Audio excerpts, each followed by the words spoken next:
Hi, it's Martin Gibbons again, and we're talking about how to hire today, and we're looking at how to use a personality report in an interview.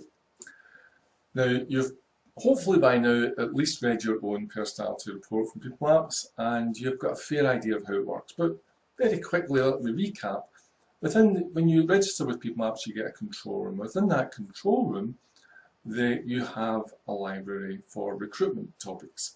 And the recruitment topics, I think there are about 40 topics in there, and each one deals with a different aspect of human behaviour.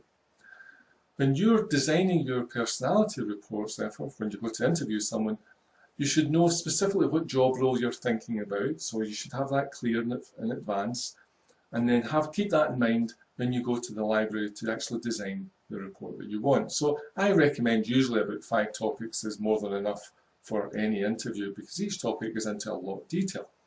So what would a topic cover and what would it tell me? Well, let me use an example to help illustrate. If I was hiring, let's say, a sales person, right, someone who's going to be field-based sales, so they're going to be out there going to be doing things, then I would look through the library and you will see that there's a whole subcategory.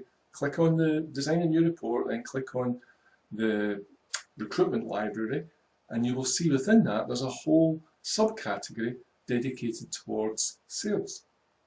And I would look through those topics, I think there's over a dozen topics in there, and I would be looking for the ones that speak out to me. So it talks about sales style, it talks about appointment making and keeping, it talks about those kind of issues. So right away you can easily find topics that are absolutely pertinent and relevant to a sales role.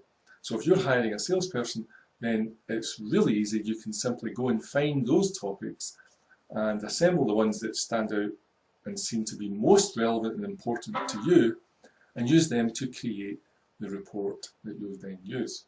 Okay, so you've now got your report, your candidate has filled in the questionnaire at some point, you've now printed off the report, and you can walk in to the interview with your report in hand.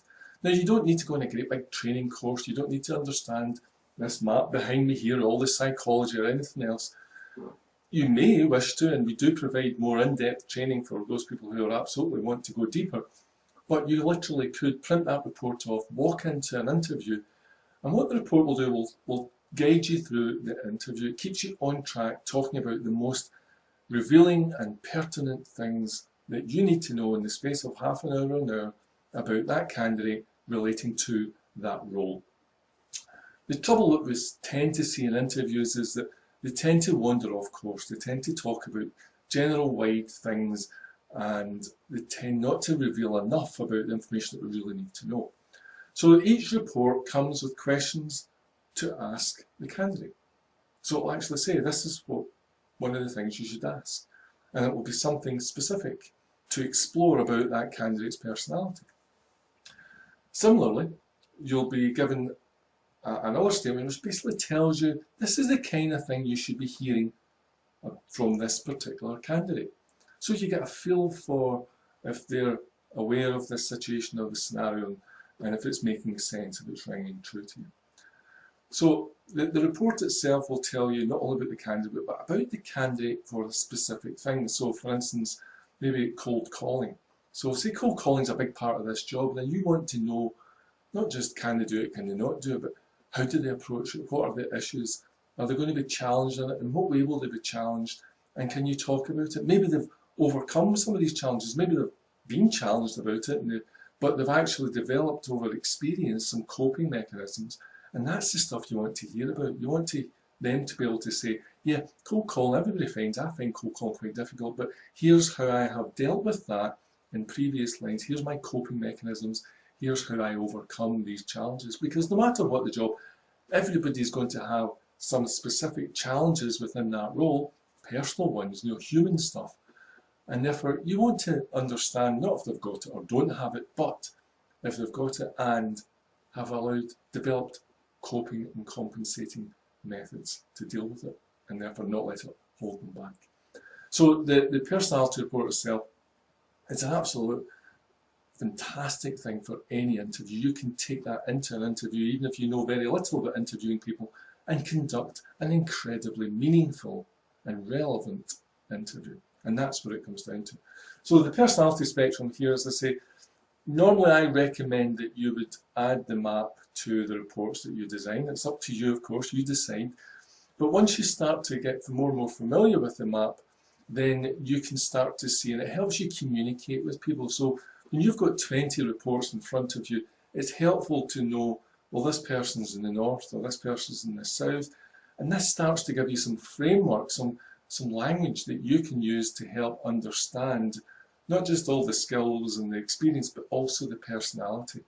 And that will become increasingly important as you understand more and more how to interpret and understand and use personality, and how their personality is having a huge impact on their ability and their success within the job role itself. So again, I urge you to become familiar with the map. There is advanced training in the licensed practitioner course that explains the map in great detail, and explains what the trees and the mountains and the pentangle and the ellipse, all the lake and all that sort of stuff. Everything on the map, nothing is accidental. Sure, it looks quite friendly and light, but it's extremely powerful. It's an extremely powerful tool. And over time, you can learn more and more about what the map does and how you can use it when you're making some really big decisions. Some of the biggest, most expensive decisions you will ever make will be recruitment decisions. And the map can become one of your most powerful tools as you learn how to use it. But right now, right here today, with knowing nothing, print off the report, take it into an interview, and you can conduct the world's most meaningful interview. Okay, I'm Archie Gibbons, this is People Apps, helping you to make really good hiring, recruitment, and staff development decisions.